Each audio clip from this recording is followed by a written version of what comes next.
Welcome to the Stranger Than Fiction podcast. I'm your host, Patrick Meechan, and I'm the author of the True Spiritual Warfare books, Nightmare in Holmes County and 225th Street, which both tell terrifying true stories of spiritual warfare and paranormal activity in real-life haunted houses. Both books are available at Amazon.com. Tonight, we have episode 16, and I will be presenting evidence of demonic interference. Oftentimes when Christians are doing the will of God in whatever area they are called, they will have demonic interference. The devil attacks many different ways. Sometimes he attacks through people who are not committed to following Christ, so they can be used as pawns against those who are, to create all types of interference and problems to stop them from their calling. But also, the enemy will attack through the paranormal. And I'd say more often than not, he does attack through people who are not submitted to the Lordship of Jesus Christ. But in the occasions when he does attack through the paranormal, it usually involves supernatural experiences that cannot be explained. And I have stated before that oftentimes when I am interviewed on other people's podcasts, there will be a lot of demonic interference. This has gone on since, when I originally published the first edition of 225th Street. There was lots of activity then when I would do, of course, obviously, when I was writing the books. That's always the case. When you're sharing truth, the enemy will attack you. So I've had lots of paranormal activity while writing all the books.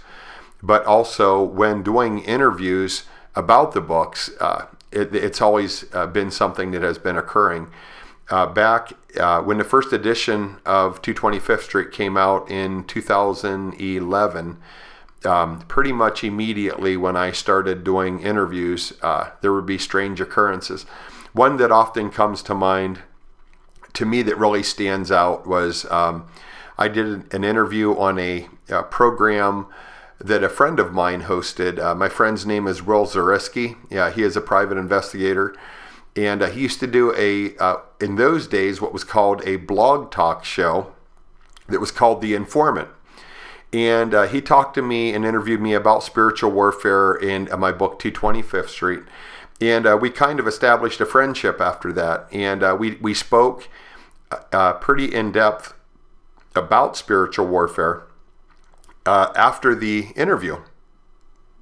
And the following evening, he contacted me, and he said that he had had an experience that he could not explain, and he had gone to his office, and when he walked into his office, he said there was a plastic bin, or like a plastic box that was laying on the floor, and he didn't remember leaving that on the floor.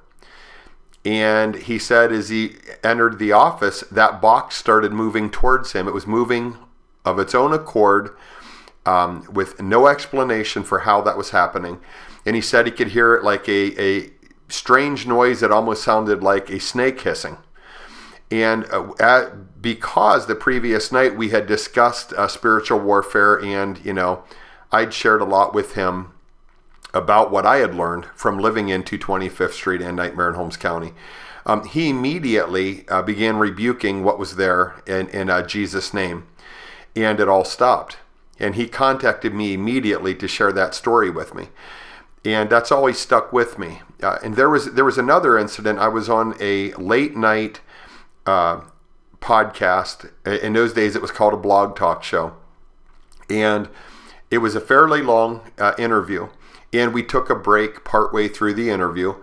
And during that time of the break, I had left my office from which that's where I was doing the interview from. And I left my office and went to my master bathroom to use a restroom during the commercial break. When I came back out of my bedroom, I have a linen closet that is built into the wall in the landing outside my bedroom in my office. And when I exited my bedroom, the linen closet was wide open. I live alone. I have cats. There's no way one of my cats could open that door. It's too tall. Furthermore, it latches shut with a very secure latch. So there was no explanation for what happened. And, I mentioned it when I went back on the air, and they were having interferences as well. Sometimes these interferences will be just, strange, almost like technical difficulties where something will interfere with the broadcast itself. But oftentimes, people who are interviewing me have had very strange things happen that they could not explain, that definitely surpassed what would be considered technical difficulties. So as I have, over the years, I wrote the second editions of Nightmare in Holmes County and 225th Street. I experienced a lot of these demonic interferences while writing the books. And as I did interviews after the second editions were released, I experienced activity, but so did the people who were interviewing me. Multiple times this happened. So rather than me just talking about, these things that happened, I thought it would be a good idea to share just a few examples of some of these occurrences. There are multiple interviews where these incidents happen. I was on the Horsefly Chronicles radio program in which I was interviewed by the authors of the book, The Horsefly Chronicles. It's a husband and wife team, Phil and Julia Siracusa. And I share the audio from that interview on this podcast tonight because there was a lot of strange things, not only technical difficulties, but there were other strange things occurring in their studio where they were recording the interview. And it was live radio. It was all happening live on the air. So I added the audio from that, with some pictures from the broadcast as well. But that video, the full video, is available on YouTube. If you look up Horsefly Chronicles and Patrick Meechan, you should be able to find that interview, and you can listen to the whole interview if you would like. Another example, I was on a podcast, a friend of mine named Ken Mark. He lives in South Carolina, and he has a podcast called Somewhere in Dreamland. And he interviewed me, I believe, if memory serves correctly, it was the beginning of June 2021, and I believe it was on a Tuesday night. And then it was a pre-recorded interview. And then on the following Friday evening, he texted me very, very late. He sent me a message on Messenger on Facebook and said he needed to talk to me when I was available. And he shared some strange things that he found on the audio for that interview. And I will share more details and the actual audio from that interview as well on the program tonight. And another example is I was on a program. I've been contacted multiple times by listeners of the Confessionals program, which is hosted by Tony Merkel. And Tony is also a born-again Christian. And multiple of his listeners kept contacting me and saying, you need to contact Tony and try to get on his program. I think you'll be a good fit. So I did that, and it did happen. And it was funny because those people were also contacting Tony and telling him to interview me. So we had a really good interview. And I encourage you to look that interview up on YouTube as well, which would be the Confessionals podcast in Patrick Meechan. I believe the program was called Haunted Properties or something like that. And you can hear the full interview there. But there were some strange things that happened. I had shared with Tony that oftentimes when I'm interviewed, the people interviewing me have strange experiences. And as he then shared, he had some very strange paranormal activity in his house the morning of the interview, which we both believe was done to hinder him from conducting the interview with me. Now, when I say these things, I think one reason, it's not because I'm special in any way. It is because, I do address the paranormal. I do address the unexplained and the strange. Obviously, this program's called Stranger Than Fiction, so I do address the things in life that are stranger than fiction. But I do it from a biblical perspective. And there's a lot going on in this world that I believe, on earth, there's two forces, and that's Satan and God. And I believe everything that happens is one of those two things. So I think I bring everything back to that perspective, and I share the biblical view of the paranormal and these strange occurrences. And I think because of that, that makes me a target.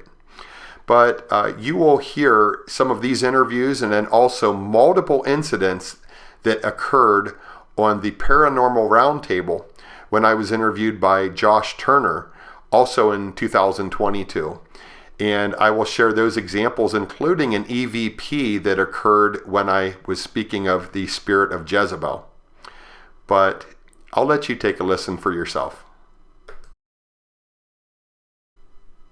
In 2022, I did an interview on the Confessionals podcast with Tony Merkel. It was episode 391, and the broadcast was titled Haunted Properties. Tony hinted at the beginning of the podcast that he may have had a demonic visitation to hinder him from completing the interview. Let's take a listen.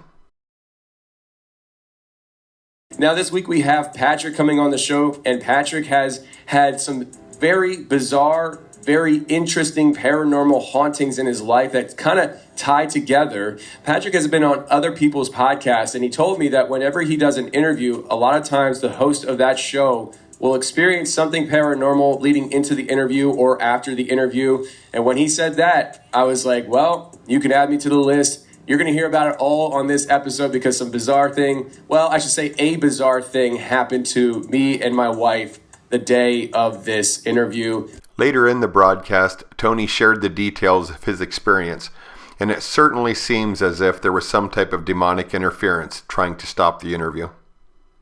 Patrick, I got to tell you something, man. You can add me to the list of people who've interviewed you that have had weird things happen. Okay. This just happened this morning. And I'm hoping it's not happening right now because I'm hearing a lot of thudding up in my kitchen. And usually my wife's pretty quiet when she doesn't recording, so I'm hoping nothing is happening. But this morning, so I'm typically like you, where I tend to be up late at night working on things, and I've been trying to get out of the habit, but I didn't do a great job last night, and so I wanted to try to sleep in to about 7:30 today, just to make sure I was awake enough for the interview tonight. Mm-hmm. And my wife woke up at 6:22 this morning, and she saw that my son was laying on the floor next to our bed, covered up in blankets, sleeping. Mm-hmm. And she went back to sleep. And at 6:37, the door to our bedroom that was open about 2 feet slammed shut. And it woke both of us up. She looks at the floor to see if Ben's still laying there, and he was. And I looked at her and I was like, what was that? And she's like, the door just slammed. And I'm laying there trying to figure, was it a draft? Did the heat kick on or something like that? But the heat was kicking on and off all night. So, I mean, it would have done it earlier in the night instead of 6-something in the morning. Yeah. And I'm sitting here listening to you talk about this stuff, and I'm listening to you talk about the other people who've had experiences talking to you and stuff. And it just made me feel like, I wonder if there was something intentional there to try to stop the interview, in the sense that when I woke up that early, I was extremely tired. And one of my first thoughts was, dang it, I got a freaking interview at 8 o'clock tonight, and I'm going to be exhausted for it. And I even said to Lindsay, I said, I don't know. We'll see how, like this, I said to her like early this morning, like before 7:00, I said to her, I don't know. We'll have to see how the day goes and stuff. I mean, if I'm too tired, I don't want to bomb an interview just because I'm tired. And I was thinking about maybe reaching out to you to say, hey, could we reschedule? And then probably around like 11 or something like that, I was like, no, I'm just going to do this interview and we're going to do it. Now I'm sitting here listening to you talk and stuff, and I wonder if that was almost an attempt to make me tired in order to prevent the interview from happening. I don't know. I'm going to say this. I'm sure they knew your perspective. I'm sure they know my perspective. And I say they, I'm talking spirits. They know my perspective. They pretty much know what I'm going to say, They don't want this truth out there. They do not. You don't fight the devil and he just lays down and lets you win because you have authority. He's still going to fight with you. He's still going to mess with you. If I ever documented every experience that I have had in my current house, you would think my house is haunted. It is not. But I've had experiences because you get messed with. TVs turning on by themselves. Weird things like this. I've had many experiences like this. And it's generally, for the most part, it is when I'm engaged heavily in, what is warfare, which is, even the writing, because I'm sharing truth.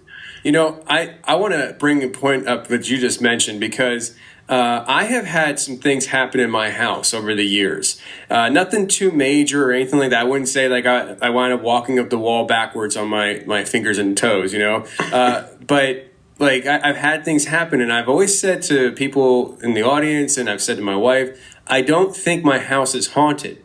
I just think that things have happened in our house, and partly because of what I do and the spiritual warfare that goes on with that. And I'm actually I find it actually comforting to hear you say that you feel the same way with that, because I personally feel like there is a much larger reason that I have a successful podcast outside of entertaining people once a week. Yes. And I've gotten emails from people over the years that say how much the show has impacted them on a spiritual level. Yep. And so I know that there's that aspect of things. And because of that, I do feel like the only reason, because I'm an entrepreneur and I've tried doing entrepreneurial things my entire life and I've failed at everything. I'm a bad entrepreneur. I have great visions, but the execution usually isn't all there. But this is the only thing that's ever taken off for me. And I think it's not an accident. I think it basically, what I'm trying to say is I think it's out of my hands, and I think it was destined to succeed. And so, like, sometimes I'll get commentary from people who are maybe new to me or the show, and they'll hear that I'll say something about something happening in my house, and they're like, well, get rid of the demons in your house and accept Jesus in your life. I'm like, I am 100% team Jesus. And they're like, then why do you have demons in your house? I'm like, do you think that when you join Team Jesus, it's like a basketball game, It's like if you're actually playing on one team and you're not being on the bench where you're not a problem, the other team's going to try defending you, Absolutely. And so, I just think it's funny how people kind of think that, oh, well, I become a Christian, I accept Jesus, that means nothing's ever going to happen to me. It's like, no, you just painted a big red target on your back. That's what you just did. Tony was certainly right. When we make a decision to follow Christ, we will be targeted by the enemy. But that is to be expected because we are in a war. But the Bible does give us weapons for our warfare. In another interview that I did in 2022, I was on a program called The Paranormal Roundtable with Josh Wolf Turner and Tony Mushu Luong. And we recorded approximately for 4 hours. And then the interview was broken into multiple episodes. And pretty much throughout the entire interview, there were strange things occurring. And in episode 196, as Josh was speaking, he saw something in the next room out of the corner of his eye. I'll let you hear it. I think sometimes they purposely push it out of their mind and just deny it, and that's how they deal with it. Yeah, that happens. It's like willful ignorance. I've seen it so many times. I just had something weird happen right now. That is really weird. Okay. All right, well, okay, Patrick. Every time we record, something weird happens. I'm going to be completely honest with you. I just saw something in the next room. That's weird.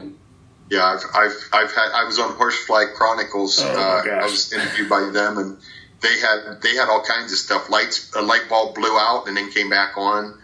Lights flickering, all kinds of weird stuff when they were interviewing me. And I think one reason why is just simply the angle I come from. Don't get me wrong. When you deal with the paranormal, especially when you're dealing with demonic stuff, you're going to get messed with. That's just all there is to it. But I think sometimes when you're exposing that stuff, it doesn't want to be exposed. So you will get messed with.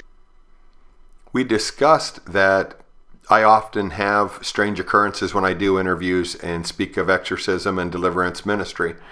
And later, in the segment that was broken down to episode 198, once again, Josh Turner saw a figure in the next room watching him. And I'll tell you something. What you're talking about being in like when you record with people and stuff, weird stuff happens. Like literally, this is the second time it's happened. I've been sitting here, and in the front room, I keep seeing somebody's like head pop out from around the corner. And it's happened 3 times, 2 or 3 times now. I guess 3. That's the third one.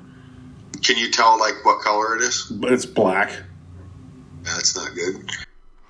Later, in episode 199, as we are discussing the process of deliverance and how to conduct an exorcism, as I am speaking of the Jezebel spirit, and I mention that the spirit is very arrogant, you will hear what sounds like an arrogant female's laugh.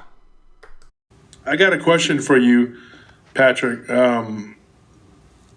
You know, in your experience and what you've learned in dealing with, as you are a Protestant, right? A Protestant exorcist, yes. Basically.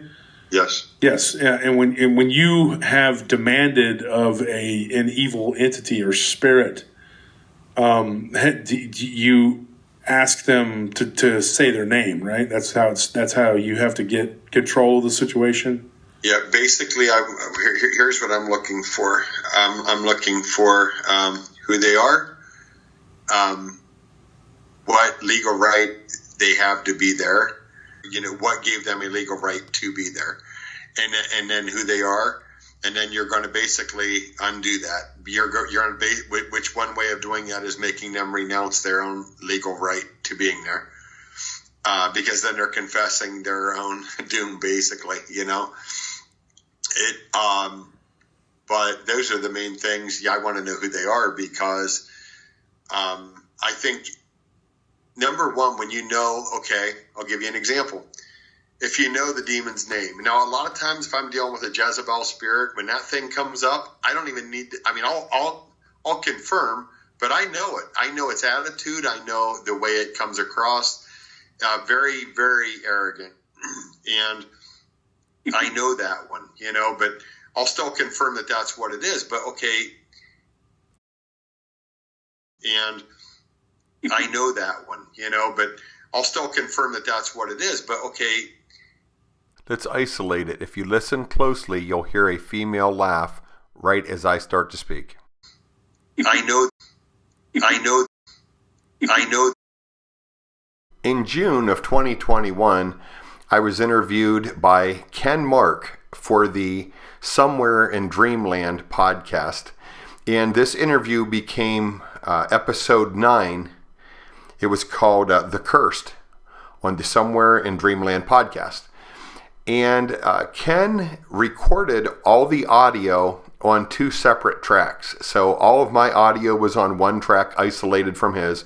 His audio was on another track isolated from mine. Then he went through all the audio meticulously and edited everything, just cleaned it up, made sure everything was good, and then mixed that into the full episode. But I believe he interviewed me on a Tuesday in the beginning of June 2021. And then on Friday night, which would have been June 5th, 2021, at approximately 12:37 a.m., Ken messaged me and said that he would like to talk to me when I could speak with him, because he had several incidents where he heard strange, unexplained voices on the audio, and he was not able to retrieve the audio that he had heard except one time. And he said multiple times he heard strange voices, but there was only one that he could actually go back and find and isolate. And I asked him if he would send me that audio so I could listen to it, and he did so. But as he emailed me that audio, he was mixing it all together. He was getting the tracks isolated again, making clips for me to hear. And as he was doing that, someone started ringing his doorbell. Now, keep in mind, this was after 12:37 a.m. at this point. And his man cave where he was doing all the editing of the audio was in his garage, and he had his garage door up. And the rest of the family was sleeping. And his doorbell started ringing. But if anyone had gone up to the door to ring the doorbell, his security system would have recorded them on camera. There was nobody there. And he said he was only one wall away from the front door because he was in his garage and the garage door was up. So next thing you know, his daughter's coming down and asking him why he's ringing the doorbell, But again, completely unexplained. But the interesting part, when he sent me the audio, I was able to identify exactly what he had heard, which was a guttural, deep, demonic sounding voice saying Jesus. And the interesting part was that it happened at a time when I was speaking about the house I wrote about in the book, 225th Street. And I was describing how I had found a one-paragraph newspaper article from 1924 announcing that house was going to be built. And as strange as that was newsworthy, in 1924, I stated on this interview that I felt like, the devil saw that house was a trophy to him because of all the lives that were ruined through that house and all the evil that occurred there. And that I felt that, to him, that house was a trophy, and he wanted it to be announced that it was going to be built. And after I stated that, I paused, and just before Ken responded, the deep, guttural, demonic voice occurred on the recording. I'll let you take a listen. I want it announced, that this house is about to be built. As strange as that sounds, I just find it very interesting considering the history of the house. Yeah, why not? Did you hear it? Let's listen to the track isolated. Yeah, why not? Yeah, why not? Yeah, why not? Again, the audio of Ken's voice was recorded on an isolated track. There were no other voices. My voice and my audio was recorded on a separate track. So there is no explanation for that voice, which clearly does say Jesus, and it does sound like a deep, guttural, demonic voice. And again, no explanation. And Ken claimed to have heard altogether, I believe, at least 4 EVPs. But when he went back to retrieve those EVPs, he was only able to find and isolate that one. Another strange occurrence happened when I was interviewed on the Horsefly Chronicles radio program in 2021. I was interviewed by the authors of the book, The Horsefly Chronicles, who are Phil and Julia Syracusa. And their book is very similar to 225th Street and Nightmare in Holmes County in that it recounts a demonic haunting that they both survived. And during this interview, multiple strange things happened. And this interview was recorded live on the radio. This was a live radio broadcast. There were some strange technical difficulties which kicked all of us off the air at the beginning of the interview. When they got the connection reestablished, strange things continued throughout the interview. But I'll let Phil explain what happened. It's no problem. Stuff happens. It's live radio. Sometimes things go crazy. Oh my God, I'm so sorry, Joe. Okay, sorry about that, Patrick, Joe, and to all listeners out there. But technical difficulties. What is interesting is I'm going to get on the show, Patrick. The bulb that's about 20 feet away from us in the basement started blinking, then just went dead. At the same exact time that everything was breaking up, and then it shut. The stream shut us off, the radio. Like, we got kicked off. Yeah. I'm not surprised. That's interesting. Like you said, this happens. Yeah, it does. I'm not surprised. I'm just going to be honest. When you're dealing with the demonic and you're exposing it, they don't just lay down and take the fight. They're going to fight you, and they're going to fight pretty viciously. And that's why these things happen, honestly. Many times in interviews over the years, I've had strange things happen.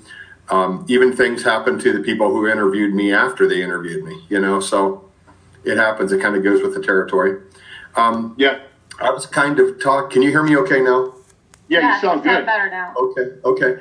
I was talking, I'm not sure, I'll pick up where I left off. Later on in the interview, towards the end, Phil described the activity that they were experiencing in their studio during the interview. Patrick, you know what it is? You're a messenger. I'm a messenger. Yep.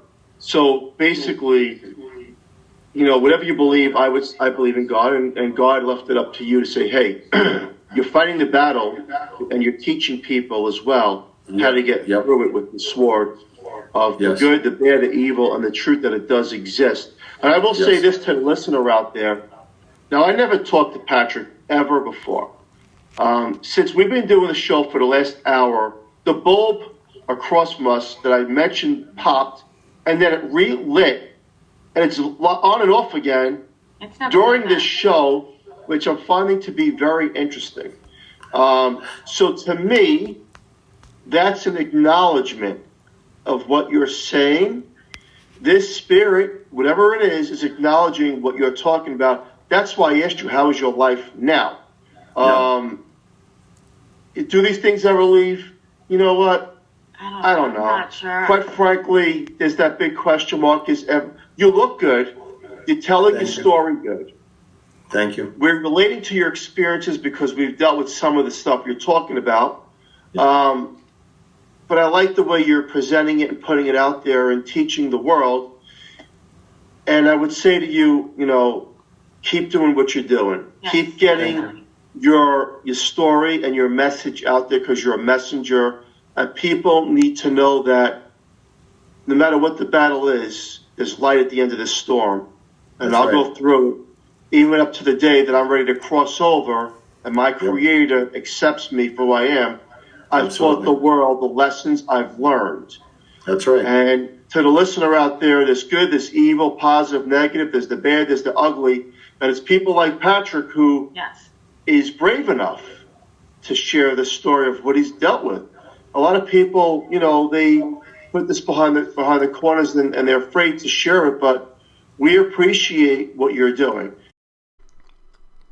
So those are just a few examples of the many experiences I have encountered of demonic interference to stop me from sharing the truth, from sharing deliverance, from writing my books and sharing the truth of the books. I've had many experiences during interviews to stop the interviews or to try to intimidate me or the hosts or just to interfere to stop the message from getting out. And again, that is because, I'll talk about the paranormal, I'll talk about haunted houses and the strange and the unexplained, but I'm always going to bring it back to a biblical perspective. There's a lot of people out there talking about these things, but they're not speaking from a biblical perspective. And the truth and the power to overcome the powers of the forces of darkness are only found through biblical truth. and in the name of Jesus. So I just wanted to share some of these examples to the Stranger Than Fiction podcast viewers and listeners, just to give a little bit of evidence of what really goes on out there. Again, this is a small example of the many things that I have experienced myself. But I hope it'll help you focus on, we are to be fighting the good fight of faith. We are to be soldiers of Christ. We are to be doing battle with the enemy. And the Bible is very clear that we do have an enemy. He roams about as a roaring lion, seeking whom he may devour. The Bible is very clear about that. And it's very clear that the weapons of our warfare are not carnal, but are mighty through God to the pulling down of strongholds. That's from 2 Corinthians 10:4. There's a lot of scripture that speaks of the war that we are in as Christians. So I hope that helps you focus and sharpens you. And I want to thank you for listening to the broadcast tonight. Again, I am Patrick Meechan. I'm the host of the Stranger Than Fiction podcast. I'm also the author of the books Nightmare in Holmes County and 225th Street, which both tell terrifying true stories of paranormal activity and spiritual warfare in real-life haunted houses. Both books not only tell the details of these stories, and I went to great lengths to write these books as being true to real life instead of just based on a true story. But I share all those details, but throughout the books I also share a lot of scripture to bring it back to what is true. And do we have authority over the powers of darkness? And the answer is yes, we do. If you would like to read Nightmare in Holmes County or 225th Street, you can pick those up at Amazon.com. Again, thanks for tuning in. Until next week, good night and God bless.